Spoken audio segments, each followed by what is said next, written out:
just over the Tompkins-Cayuga County line. You guys, we've got a great ranch-style home, 3 bedrooms, 2 full baths, lots of upgrades, beautiful full basement, plenty of storage, and you guys, an amazing in-ground pool here with a completely fenced yard.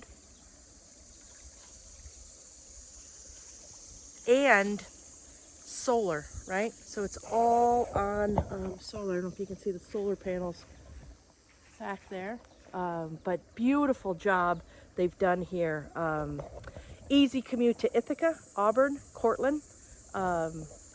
Get your swim on.